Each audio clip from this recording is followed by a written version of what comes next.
예, 안녕하십니까 글로벌 디펜스 뉴스 팬 여러분. 자, 오늘도 조형건 성상훈의 한판 붙자 민노총 조형건 대표님 나오셨습니다. 네, 반갑습니다. 예, 자 글로벌 디펜스 뉴스 매주 목요일하고 화요일 목요일 날 글로벌 유튜브 채널 글로벌 디펜스 뉴스입니다. 예, 여기서 매주 화요일하고 목요일 날 저희가 편집해서 올려놓으니까요, 많이 와서 좀 보시기 바랍니다.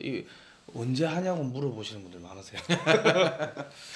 꾸준히 하니까 예. 많은 분들이 관심을 가져주고 계신데요. 예. 한판 붙자 민노총 그랬더니 어떤 분은 이름이 참 좋다. 예. 그런 분도 있고 어떤 분은 좀 더 자극적인 이름으로 바꿔라. 뭐 예. 이런 요구 사항도 있습니다. 여러분 의견 주시면 저희가 뭐 시리즈는 계속 되더라도 이름은 그 민노총의 적폐를 알리는 거거든요. 그죠.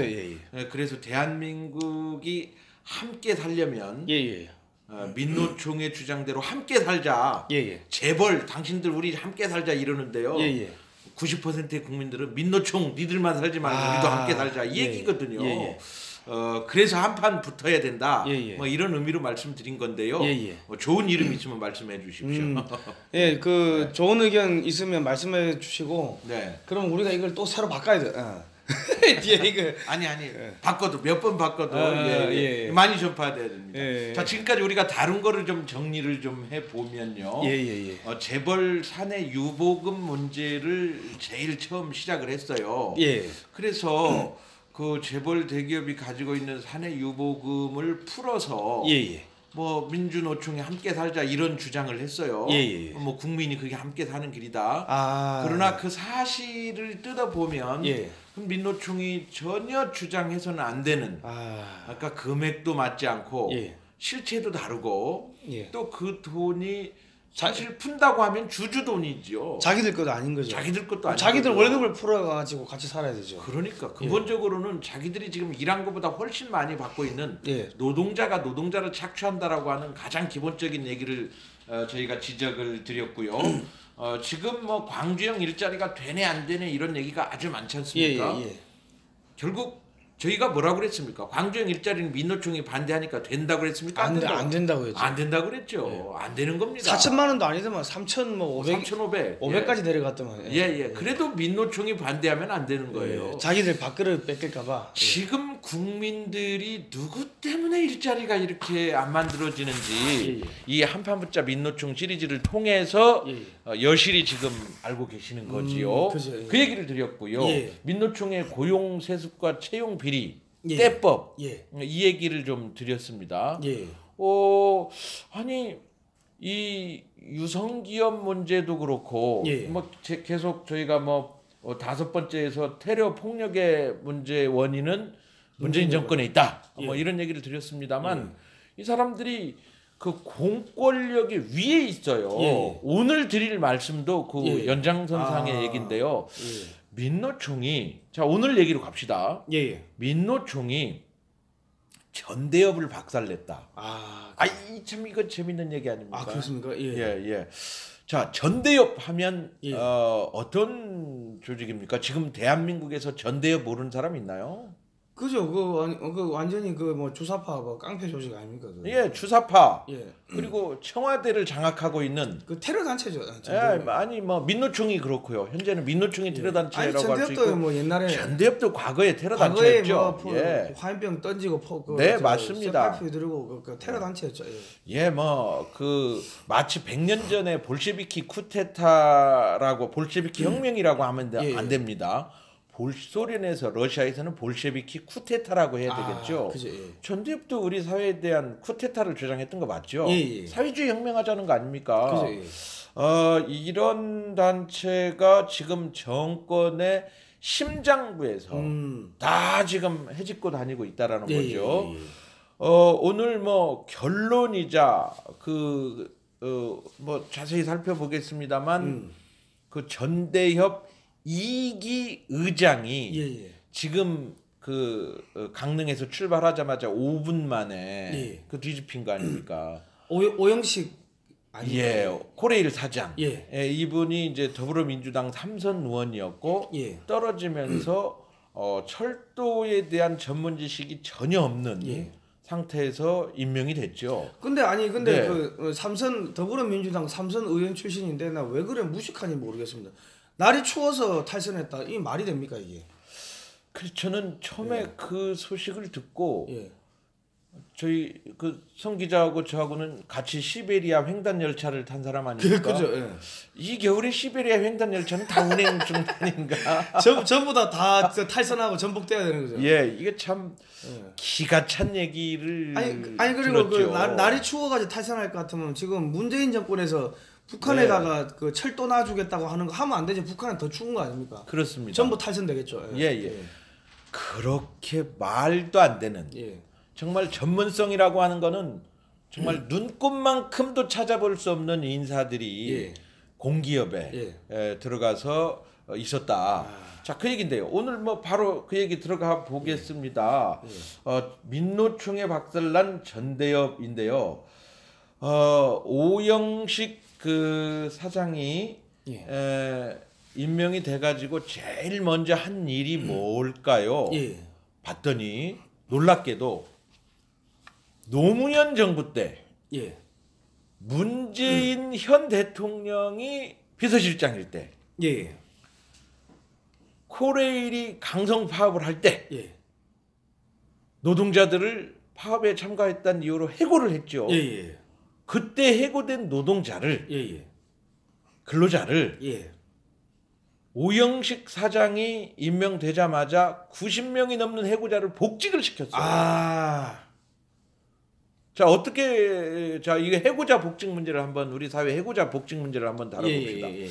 전교조가 교사로서 정치적 중립 의무를 가져야 될 사람들이 정치를 했다. 교단에서 문제를 일으켰다. 불법이죠. 불법이어서 해고됐다. 해직 교사라고 하죠. 해직 교사였던 사람이 김대중 정부가 출범하면서 복직이 됐다. 그러면 그동안 못 받았던 월급 다 받고 또 노조원으로 활동하고 이런 문제가 아주 그 적폐 중에 적폐죠. 그런 게. 그런 일들이 지금 과거에 있었는데 이 정부 들어서 코레일 노조원 불법 활동을 하다가 해고된 사람을 다 구제를 해줬단 말이에요. 불법 노조 활동을 하다가 당연히 이거는 뭐 보수 정권이라고 할 수도 없는 노무현 정부 산하에서 그것도 지금 현 대통령이 비서실장을 할 때 해고된 사람들. 그 뭐 지금 문재인 대통령의 그런 정책이나 이런 게 반하는 거 아닙니까? 참 이런 적폐들이 지금 계속 생성되고 있음에도 불구하고 그런 게 지금 언론에서 제대로 안 다뤄진 거죠. 자, 그리고 그 해고 노동자를 복직시키고 그 다음에 관심 가진 데가 뭐냐면 남북 철도 연결. 여기 보시면 보니까 남북 철도 연결 박차 해가지고 서울에서 평양 가족 상봉 열차. 이거 옛날 노무현 때 북한의 예성강하고 대한민국의 그 신곡 수중보고 하류하고 그 페리 그러니까 그 여객선을 운항하겠다고 추진하던 거하고 똑같은 거 아닙니까 이거? 간첩 열차지 저게. 자, 이게 이제 그 북한에서 남북 경협을 통해서 남북을 잇는 철도를 놓는다. 북한에서 될 돈이 있습니까? 없죠. 그러면 그 돈 누가 대야 되는 거예요? 우리나라에서 다 해줘야 되는 거죠. 철도공사가 또 빚을 내겠지요. 엄청난 부채를 안고 그 일을 하면 그 빚을 갚기 위해서 누가 그 돈을 갚아야 할까요? 국민들이 내야 돼요. 그렇습니다. 국민들이 갚거나 국민들이 세금으로 갚지 못하면 KTX 요금을 또 올리겠죠. 어떻게든지 그 부채를 국민이 승차 요금으로 더 올리든지 세금을 더 내든지 자기들 월급을 깎아가지고 그 메꾸든지 해야지. 그렇죠. 하려면 그렇게 해야 되겠죠.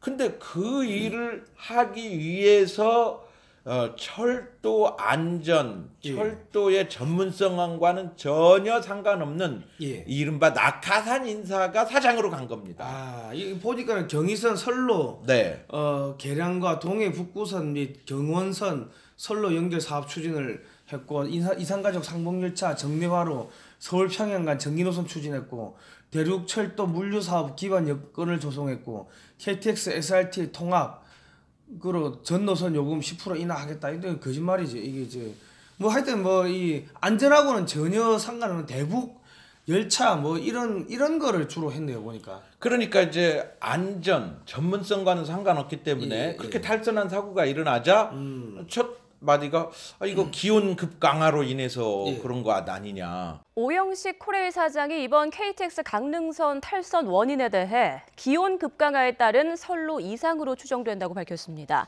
오 사장은 기온 급강하로 선로에 문제가 생겼을 것으로 추정한다면서 사고 원인에 대해 열차보다는 선로 쪽에 무게를 실었습니다. 선로 변환 장치에 문제가 생긴 것 아니냐는 질문에는 정밀 분석이 이루어져야 알 수 있다고 말했습니다. 이제 정말 기가 찰 노릇입니다. 네, 정말 그렇습니다. 자, 이제 이거는 그 무슨 메시지냐면 철도 안전 이거는 다 무시하고 어떻게 해서든지 북한의 철도를 놓아주는 역할을 해라. 이렇게 딱 찍어 내려온 거예요.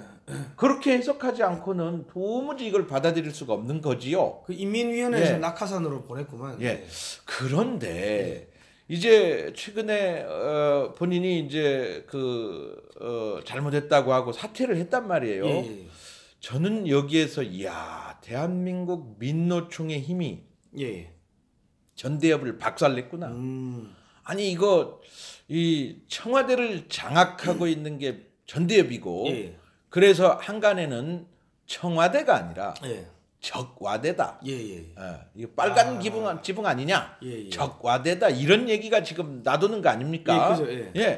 그런데 이 전대협이 주축이 된 청와대 그리고 전대협 2기 의장 오영식 코레일 사장 3기는 대통령 비서실장 임종석 이렇게 되는데 임종석 비서실장이 자기 직전 기수 오영식 전대협 2기 의장을 코레일 사장으로 내려보냈는데 지켜주지 못한 거예요. 자, 민노총한테 박살난 거예요. 사고가 난 건데요. 그러면 민노총은 지금 들떠 있었죠. 뭐에 들떠 있었냐면 바로 그 해고자 복직했다. 이제 민노총 세상을 열은 거라고 생각을 한 거예요. 그 어떤 불법을 해도 우리는 다 복직이 된다. 그리고 이 정부는 우리를 처벌할 수 없다. 그런 거를 계속 지금 시그널을 서로 주고받고 한 거 아닙니까? 그러니까 민노총 세상이 열렸죠. 민노총 세상이 열렸는데 저 국민 안전 이런 거에 관심을 가질 이유가 없는 거죠. 그리고 민노총이 하고 싶은 거 있지 않습니까? 대북 지원 그런 거 계속 밀어붙여서 하는데 온 직원들이 신경을 쓰고 있었던 거죠. 자, 그런가 하면 간부급들은 그런다고는 치지만 제가 온 직원이라고 했는데 간부급들일 수도 있고요. 근데 이제 민노총에 소속한 그 민노총이 뭐 모두 종북이라 할 수 없으니까요. 그들 중에 일부는 야 이거는 아닌데, 이거는 아닌데. 그러면서 그 사고의 원인을 보니까 겨울철 온도 급강하가 아니라 선로 전환기에 시그널이 잘못된 거고 케이블을 잘못 꽂아놓은 거예요. 그 누가 잘못 꽂아놓은 거죠? 네, 그 지금 수사 중이니까 밝혀지겠죠. 그런데도 불구하고 그걸 제대로 밝혀내지 않았고, 신호가 이상해 저쪽으로 가보니까 그게 아니었던가 봐. 이쪽이야. 이쪽으로 옮기는 과정에 사고 났다는 거 아닙니까? 자, 이 과정은 정말 명명백백히 밝혀야 될 문제이지만요. 이거는 민노총 그 코레일 직원들의 전체가 지금 행여 야 이거 전문성 없는 낙하산 인사가 왔네. 우리 전문성 있는 우리 직원 출신이 사장 돼야 되는 것 아니야? 하면서 계속 투덜 했지 않았느냐? 이런 추정을 해볼 수 있는 겁니다. 그러니까 국민 안전은 뒷전이고, 그거 봐라 전문성 없는 사장 내려오면 우리가 지금 뭐 그 민주노총 툭하면 하는 얘기 있습니다. 합법 파업 누구는 뭐 이런 갑자기 정시 출퇴근 적법 투쟁 뭐 이런 얘기 있잖아요. 태업하는 거죠. 태업. 우리 그 지하철도 뭐 매역에서 뭐 몇 분 이렇게 서야 되는 규정이 있는데 그거 안 지키고 빨리 출발하고 빨리 맞춰서 시간을 맞춰서 운행을 하는데 시간 맞춰서 우리 법대로 딱 규정대로 하겠다 해가지고 태업하는 거죠, 사실. 자, 민노총 그 코레일 직원들이 예. 지금 국민 안전을 볼모로 지금 별의별 그 일들을 짓들을 벌이지 않았나 이런 추측이 충분히 가능한 게 예. 최근에 사고가 계속 터졌습니다. 3주 사이에 10번이 예, 계속 터졌습니다. 예. 사과하면 또 타고 사과하면 또 예. 그러니까 기강이 완전히 무너져 버린 거죠. 3주면은 21일인데 21일 만에 10번이면은 네. 이틀에 한 번꼴로 사고 났다는 이야기입니다. 자, 만약 예. 코레일 사고가 예. 인명 이제 다친 정도였는데 예. 그 안타깝게도 그런 일이 있어서는 안 되겠지만 예. 몇 분 정도가 돌아가셨다고 생각을 해봅시다. 예. 그럼 그게 세월호 사고 아닙니까? 그죠. 예. 안 돌아가셨기 때문에 그건 뉴스 안 돼야 되는 건가요? 예. 아닙니다. 예. 이거는 한 달이고 두 달이고 이 문제를 예. 파헤쳐서 예. 대통령은 뭐 했냐 그 시간에. 예. 맞죠? 그죠. 장관이 왜 하루 늦게 나타났느냐? 예. 아니 사람이 안 죽었으니까 안 나타난 거냐? 예. 그러면 결국은 사람이 수십 명, 수백 명이 다치고 죽어야 나타날 거냐? 적어도 탈선해가지고 네. 한양이 탈선해가지고 저기 한 300명 죽어야 나타난다는 이 소리 아닙니까? 예. 예. 자, 세월호 때문에 정권이 바뀐 건데 예. 탄핵당하고 예. 그리고 세월호 같은 사고가 다시는 일어나지 않겠다고 안전한 대한민국 만들겠다고 했으면서 예. 실제로는 훨씬 더 불안한 사회를 만든 거죠. 지금 뭐 예. 온 천지에서 예. 그 불나고 그 KT 통신구 불나고 그래가지고 국정원 뭐 저기 경찰 뭐 저기 뭐 청와대 뭐 어딥니까 군 뭐 전부 지휘통신 마비되고 그리고 그 온수가 터져가지고 사람 몇 명이 또 삶아서 죽어버리고 저유소 폭발 사고 나고 지금 지방에서도 뭐 저기 밀양 예 제천 화재 사건 부산에서도 지금 네. 뭐 또 뭐 저기 뭡니까 전기가 단전되고 뭐 별의별 사건이 온 전국에서 다 일어나고 있습니다. 네, 이 문제를 예. 이 원인을 제대로 짚지 않고 예. 정치적인 이유를 갖다 붙이면서 이게 나라가 망가지고 있다는 얘기입니다. 예. 세월호가 분명히 나와 있는 원인이 있는 거죠. 예. 그런데 그걸 정치적인 이유로 그죠. 갖다 붙이니까 자 거기에 책임져야 될 공공기관의 근로자들은 예. 무슨 사고가 나면 그건 내 책임 아니야. 예. 자 이번에 그 오영식 사장이 그만두고 나가면서 예. 결국 또 전 정부 탓 아닙니까? 앞전 정부에서 뭐 실수했다고. 예, 뭐 무리한 구조조정을 하고 뭐 성과주의로 가고 이런 것 때문에 그 충분히 인력을 확보하지 않아서 예. 뭐 이렇게 됐다 예. 이런 식으로 얘기하고 있는데요. 이렇게 그 정치 탓만 하면 예. 이런 안전사고는 고쳐질 수가 없는 거죠. 그죠. 그러니까 자 낙하산 인사, 예. 그건 정치 탓이죠. 예.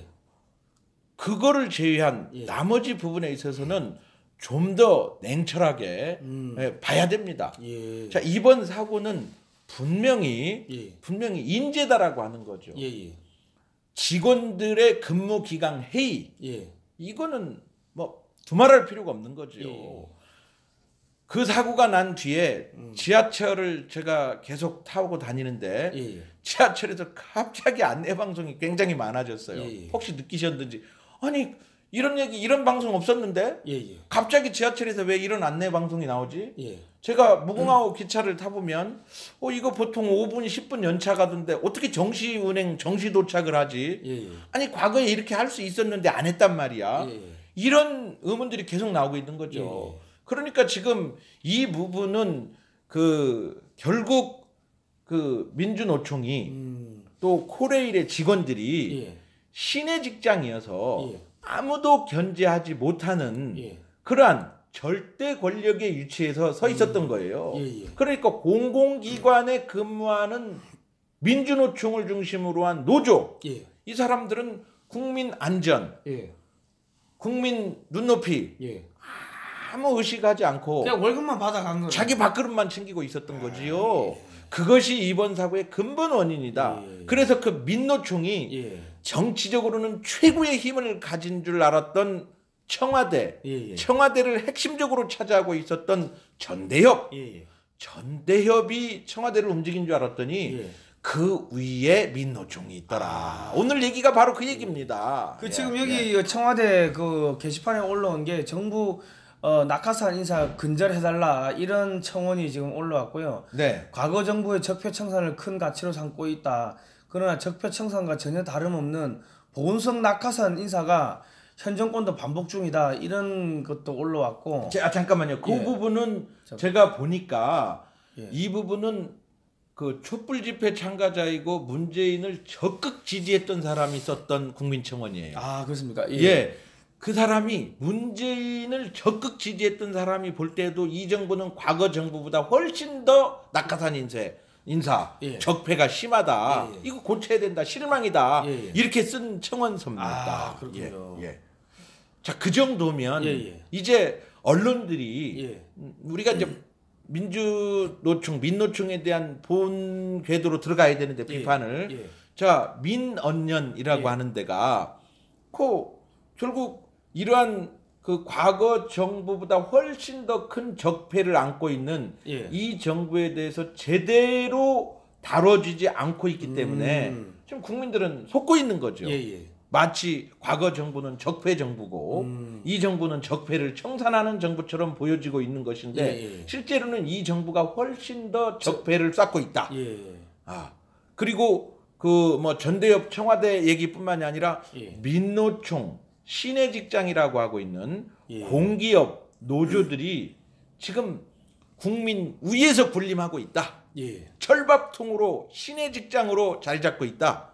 이 사람들을 민영화시키든 이 사람들의 책임성을 왕창 물어서 개선시키지 않고는 국민들은 언제까지 그 안전을 볼모로 이 사람들한테 희생을 지금 당하고 있는 거다. 저는 이렇게 생각을 합니다. SRT 같은 경우도 민영화된 거를 갖다가 이 오영식 사장이 오자마자 바로 그냥 통합하겠다고 잡아먹겠다고 지금 한 거 아닙니까? 그렇습니다. 이 말이 안 되는 거죠. 그리고 지금 여기 보니까 캠코더 인사를 해가지고 캠프 코드 인사 더불어민주당 코드 인사해가지고 캠코더 인사되는데 가스 안전의 무경험자가 가스안전공사 사장으로 가고 말산업의 무관심자가 한국 마사회장을 가고 그리고 감사원 출신 더불어민주당 정치인을 갖다가 카이 한국항공우주산업 그 사장으로 임명해가지고 미국의 그 T-50 그 저기 350대 그 수출하는 거 그거 몇십 조짜리 그거 날려 먹은 거 아닙니까? 이런 게 사실은 인사 참사인 거죠, 사실은요. 그러니까 이 문재인 정부의 그 공기업 사장을 임명하는 스타일 하나만 봐도 이미 이러한 사고는 예견되고 있었던 거죠. 그렇다면 언론이 제 기능을 했더라면 임명할 때마다 제동을 걸고 그리고 자유한국당이 그거를 족족 제동을 걸면서 국민들한테 캠페인을 했어야 되는 거예요. 자유한국당도 공범입니다. 사실은 뭐 묵시적 수락을 하고 있으면 묵시적 침묵하고 있으면 공범인 거죠. 아니 카이 사장 같은 경우는 기존에 있던 사장은 기존에 있던 사장은 완전히 전문가였습니다. 그 사람을 잘라내기 위해 가지고 무슨 비리라고 그 뒤집어 씌워가지고 뭐 구속시키고 했는데 결과적으로 무죄로 나오고 그 부사장은 자살하고 전문가들 다 죽이고 앉힌 게 그 비경험자 무경험자를 갖다가 정치인을 사장으로 앉혀가지고 몇십 조짜리 미국에 수출하는 거를 날려 먹은 거예요. 자 그러면 이 오영식 사장이 코레일 사장으로 임명될 때의 경쟁자는 누구였느냐?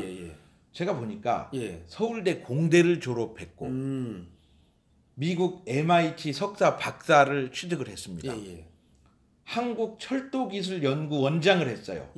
한국 시스템 엔지니어링 협회장을 했어요. 한국교통대학교 전임 교수를 지냈어요. 그러니까 적어도 한국 교통의 문제, 코레일의 전문성에 대해서는 확고한 사람이 경쟁자였어요. 그런데 그러한 철도 교통의 전문가는 날리고 전혀 전문성이 없는 전대협 2기 의장 출신을 코레일 사장으로 앉힌 이유는 철도의 안전, 국민 안전은 저 멀리 내팽개쳐 버려버리고 오직 남북 경협, 남북 철도 연결, 퍼주기, 전대협 예우하기 이런 쪽으로 간 거라고 하는 거죠. 사실은 이거 문재인 정권이 이 살인마 정권인 게 자 보십시오. 그 세월호 사고 나가지고 그렇게 뭐 사람 죽었다고 뭐 난리굿을 쳐가지고 3년 동안 그 뭐 그렇게 난리 쳤는데 그러면은 그 세월호 선장의 전문가를 앉히는 게 아니고 비전문가를 앉혀가지고 사고 내는 거하고 이런 저기 코레일 이런 데다가 비전문가 앉혀가 사고 내는 거하고 뭐가 다릅니까? 뭐가 다릅니까? 똑같은 맞습니다. 거죠. 맞습니다. 이 문재인 정권은 살인마 정권이에요. 살인마 정권. 자, 시청자 여러분, 우리가 바로 알아야 됩니다. 예. 지금 코레일뿐만이 아니라 곳곳에서 이런 일이 벌어질 수 있다 앞으로. 예. 따라서 국민이 이제 그 정당이나 예. 언론 믿지 마시고요. 우리 국민들이 이런 자료 퍼날르고 우리 국민들이 국민 안전을 지키기 위한 노력 해야 되고요. 예. 다시는 이러한 그 참사가 일어나지 않도록 예. 정치 제대로 감시해야 되고요. 예. 공기업 신의 직장이라고 불리는 공기업 직원들에 대한 감시를 할 수 있는 정치를 만들어야 된다. 예. 저는 이런 말씀을 드립니다. 예. 참 이게 뭐 기가 참해. 전대협 보니까 1기 의장이 이인영 씨인데 이 더불어민주당 그 국회의원을 했는데 이분 옛날에 뭐 이렇게 뭐 강도지신가 해가지고 뭐 그때 한번 구설수에 올랐던 분 아닙니까 이게? 뭐 전대협의 그 여러 가지 재반 문제점들은 뭐 하나둘이 아니죠. 지금 가장 압권 중에 그 압권이 바로 이제 비서실장 임종석이라고 저는 생각을 하는데요. 그 사람 뭐 간첩짓 하다가 그 대통령이 해외 순방하고 있는데 장관 셋을 데리고 군복을 입고 군대에 가서 작전을 지휘했다, 순찰을 했다. 그 반란이죠. 반란이죠. 쿠데타죠. 반란이죠. 그보다 더 큰 범죄가 어디 있습니까? 그러니까 저는 이미 문재인과 임종석과의 그 불화는 시작이 됐다고 보고요. 누가 더 힘이 있느냐는 지켜볼 일입니다. 뭐 문재인이 털려나갈지 임종석이 털려나갈지는 지켜봐야 될 것 같습니다. 어쨌든 간에 지금 전대협이라는 그런 이 범죄 집단 테러 단체를 갖다가 화염병 던지고 쇠파이프로 대한민국 경찰 두둑에 패고 하던 그 테러범들, 테러 집단을 갖다가 청와대 비서실장에다 앉혀놓은 거고 코레일 사장에다 앉혀놓은 거고 이 지금 문재인 정권의 이런 도덕성이라든지 비윤리성 그리고 살인마적인 세월호 선장에다가 비전문가 앉혀놓은 거하고 똑같은 거 아닙니까? 맞습니다. 국민들을 전부 다 죽이겠다고 작정하지 않는 이상은 이 어떻게 이런 짓거리를 할 수가 있습니까? 예. 자, 국민 여러분, 여러분께서 지켜주십시오, 대한민국. 알겠습니다.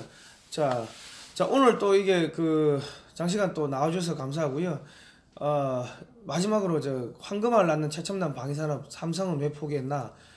이 책 대한민국 방위산업도 좀 지켜주시기 바랍니다. 방위산업에다가 방위산업 청장에다 감사원 출신을 또 앉혔어요. 대한민국 방위산업을 다 죽이려고 지금 작정하고 지금 덤비는데 인사 참사라고 하죠. 예, 인사 참사입니다. 그리고 지금 조국은 지금 인사 참사가 계속 일어나는데 조국은 민정수석을 안 자르잖아요. 그 뭐 이런 얘기가 떠들던데요. 모처럼 청와대가 옳은 일을 하고 있다. 조국을 지키자. 조국을 지키자. 그랬더니 그게 그 민정수석 이름이라고 나라 조국을 지키자가 아니라 조국을 지키자. 야, 이거 말도 안 되는 일들이 말도 안 되는 일들이 지금 막 지금 벌어지고 있는데요. 아무튼간에 그래놓고도 자기들은 인사 그 기준에 전혀 저기 뭐 위반되지 않았다 이렇게 뻔뻔하게 국민들한테 거짓말하고 속이고 있습니다. 어떻게 그런 사람들이 서울대 교수를 했는지 뭐 한 자리씩 다 더불어민주당에서 한 자리씩 국회의원도 하고 뭐 정치인도 하고 했는지 참 역겹습니다. 역겨워. 그래놓고 그 지금 그 뭐 하나 말씀드리면은 이재수 그 기무사 사령관 자결하셨죠. 근데 그분은 원래 수갑을 채워서는 안 되는데 일부러 수갑을 채워가지고 그 언론 포토라인에 세웠다 하더라고요. 그 이재명이나 전병헌이나 이런 사람들 그 전병헌은 뇌물 먹고 그 현직 청와대 민정수석이 그 구속된 거 아닙니까? 정무수석이 구속된 건데 그런 사람들 수갑 안 채웠는데 이분은 의도적으로 수갑을 채운 거죠. 그러니까는 이 소위 말해 기무사 이런 소위 말해서 대한민국의 안보를 지켰던 이런 사람들이 미운 거죠. 그러니까 죽여야 되니까는 일부러 인격 살인하려고 그렇게 수갑 채우고 했는데 아무튼간에 그 아들 방을까지 수색을 하고요. 예, 아들 방까지 수색하고 네. 이거는 인격 살인이죠. 그러니까 문재인 정권 보고 우리가 살인마 정권이라고 하는 겁니다. 예. 네, 저희가 그 지난 여름에 그 러시아 대한독립군의 발자취를 따라서 대한독립군이 괴멸되고 나서 백포 서일 총재가 스스로 호흡을 끊어서 돌아가신 그죠. 자결하셨지 않습니까? 이재수 사령관도 자결하신 거죠. 네. 그러니까 그 가시면서 마지막으로 던진 메시지가 나는 그 공산주의자들한테 단 1cm도 고개 못 숙이겠다. 국민 여러분들도 나의 죽음을 이제 이걸 시작으로 해가지고 공산주의자들한테 단 1cm의 그 고개도 숙이지 말라. 1cm도 물러서지 말라. 그 이야기를 온몸을 던져서 하신 거죠. 사실은 진짜 군인이신 거죠. 네. 예. 네. 일단은 저희는 뭐 그 이재수 사령관님의 그 고인의 명복을 빌겠습니다. 그 진짜 부디 좋은 곳으로 가시기를 간절히 기원하면서 오늘 뭐 마무리하도록 하겠습니다. 다음 시간에 뵙도록 하겠습니다. 네, 고맙습니다. 페네뉴스가 조금 좀 그 스타일을 좀 바꿔봤는데 어떻게 잘 보셨는지 모르겠습니다. 좀 더 이제 안정감은 좀 있는 것 같죠? 저희가 본의 아니게 약간의 그 개편을 하면서 시청자 여러분을 좀 부담스럽게 하다거나 불편하게 했다면 다시 한번 죄송한 말씀을 드리고요. 계속해서 저희는 좀 더 좋은 방법으로 뉴스를 전달해 드리기 위해서 노력을 하고 있다는 점 좀 알아주셨으면 하는 그런 바람 가져봅니다. 끝으로 제가 책을 한 권 좀 소개해 드리려고 가지고 나왔는데요. 황금알을 낳는 최첨단 방위산업, 삼성은 왜 포기했나 라는 책인데 이 최우석 씨라는 분이 지금 책을 쓰셨고요. 육사 28기 그리고 준장으로 예편하신 그런 분입니다. 책 내용, 삼성이 최첨단 방위산업을 포기했다 그런 내용이라고 생각하실 것 같은데 안에 들어가서 제가 좀 읽어보니까요. 책 내용이 이렇습니다. 중국을 공중 분해시켜서 다시는 미국에게 도전하지 못하게 만들겠다는 의도가 바로 미국의 의도다 그렇게 밝히고 있고요. 이런 상황에서 이런 국제 분위기에서 한국이 강력한 군사력을 갖추지 못한다면은 만약에 통일이 되더라도 우리나라는 이 만주를 결국에는 중국에게 내주게 될 것이다. 그런 우려를 하고 있습니다. 그런 내용을 하면서 우리나라의 방위 산업이 성장을 하고 군사력이 강해져야 된다. 그런 주장을 이 책에 담았다고 하는군요. 제가 좀 읽고 있는데 재미있는 내용이 많습니다. 일단은 중국을 견제하기 위해서는 우리 해군이 항공모함을 건설을 해야 된다. 그런 얘기가 있겠고 만약에 통일의 한국군이 만주 지역을 수복하려고 한다면 대규모의 공격 헬기도 필요하고요. 뭐 수송 헬기 그리고 항공 부대를 좀 재편성해가지고 이렇게 만주 지역을 빨리 점령을 해야 된다. 그런 얘기를 막 하고 있습니다. 굉장히 공격적인 그런 내용이 담겨 있고요. 이런 내용 참 마음에 드는 것 같습니다. 우리 국민들은 우리가 스스로를 고양이라고 생각하고 계신 것 같은데 사실 알고 보면 우리 민족은 호랑이입니다. 이렇게 얘기하고 이거 굉장히 마음에 드는 그런 멘트인 것 같고요. 그러기 위해서는 방위산업 제도가 반드시 개선돼야 되는데 중요한 거는 이 방위산업을 요즘 이 앞선 정권도 마찬가지였고요. 현 정권도 마찬가지고 비리산업으로 방위산업을 취급할 바람에 우리 국민들은 이 방위산업이 자칫 비리투성이가 아니냐 이렇게 오해를 하고 있다는 겁니다. 하지만 절대로 방위산업은 비리투성이가 아니고 통일 한국을 대비할 수가 있는 정말 우리나라의 군사력을 막강하게 만들어줄 그 시금석이 된다라고 얘기를 하고 있습니다. 그런데 왜 삼성이 이 방위산업을 포기를 했을까요? 첫 번째 이유는 방산 원가를 공개해도 지금 비리 업체로 누명을 쓸 수밖에 없는 그런 산업 구조 때문이라고 합니다. 국내 방산업체들은요. 지금 마진율이 한 3% 정도밖에 나오질 않는다고 합니다. 100억 원을 팔아도 한 3억 원 겨우 벌까 말까. 뭐 우리 그냥 일반 서민 수준이라고 한다면 1,000만 원어치를 팔아도 겨우 한 30만 원? 그 정도 이익을 얻을까 말까 한 그런 수준인데 거기다가 정말 많은 감시의 눈이 있어서 요만큼의 예외가 없이 사업을 추진해야 된다는군요. 그래서 우리가 알고 있는 것보다 참 이 방산업이라고 하는 건 우리나라의 국방력을 굉장히 강하게 만들어주는 그런 사업임에도 불구하고 비산업인 것처럼 사실은 비리를 전혀 저지를 수 없는데도 어떤 정치적인 판단에 의해서 비리산업으로 낙인이 찍혀 있다. 그렇게 얘기를 하고 있습니다. 또 하나가 삼성이 이 방위 산업을 포기할 수밖에 없었던 또 하나의 이유가 기술 개발 노력을 했는데 만약에 개발에 실패하게 되면은 바로 또 각종 페널티를 물게 되고 나쁜 기업으로 낙인을 찍힌다고 합니다. 그런 내용들을 이제 쭉 지금 적어놨는데요. 어제 저희가 소식 전해드렸죠. 이 누리호의 시험 발사체, 그 로켓 엔진이 전 세계에서 딱 6나라밖에 개발할 수 없었던 그런 아주 초고도의 그런 기술이 지향되는 그런 산업이었는데 우리 과학자들이 정말 열심히 연구해서 결국엔 성공을 시켰지 않습니까? 성공을 시켰으니 다행이지. 만약에 어제 이 누리호 시험 발사체가 발사돼서 공중에 올라가다가 중간에 뭐 이렇게 터졌다든가 아니면 추락했다든가 그런 일이 더 벌어졌으면 또 어떻게 됐을까요? 이 방산업체들은요, 그런 일이 만약 벌어졌으면 바로 그 기업은 실력 없는 기업 혹은 무슨 비리가 있는 거 아니냐 이런 식으로 낙인이 찍혀왔다고 합니다. 그래서 이 삼성에서는 황금알을 낳는 삼성의 반도체에 이은 또 하나의 황금알을 낳는 기업이 될 수 있는 방위 산업을 포기할 수밖에 없었다. 그런 내용으로 축을 쭉 썼는데요. 책 내용 재밌을 것 같죠? 저도 좀 재밌게 보고 있는데 책을 제가 뭐 많이 팔아달라 그런 식으로 홍보하는 거 아니고 어디서 구해야 되느냐.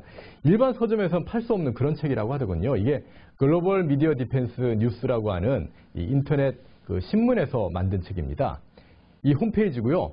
디펜스 뉴스라는 걸 검색하셔서 들어가시면 되고 요 가운데 보이는 요 부분을 클릭하시면 요 배너를 클릭하시면은 이 구독을 할 수 있는 그런 절차를 밟으실 수 있다고 하니까 관심 있으신 분들은 한번 책을 사서 보시는 것도 좋을 것 같습니다. 여러분께서 이렇게 홍보하고 싶으신 책, 이 책은 꼭 읽어야 돼요. 어떤 유명한 교수님이나 올바른 사상을 가진 우파 사상가의 어떤 책이 나왔다면 저희한테 보내주십시오. 그러면 저희가 이렇게 소개해 드리도록 하겠습니다. 이것도 저희 그 펜앤뉴스 개편에서 새롭게 달라진 하나의 모습입니다. 내일도 더 알찬 모습으로 찾아뵐 걸 약속드립니다. 내일이 아니군요. 월요일이군요. 월요일에 더 알찬 모습으로 찾아뵙겠습니다.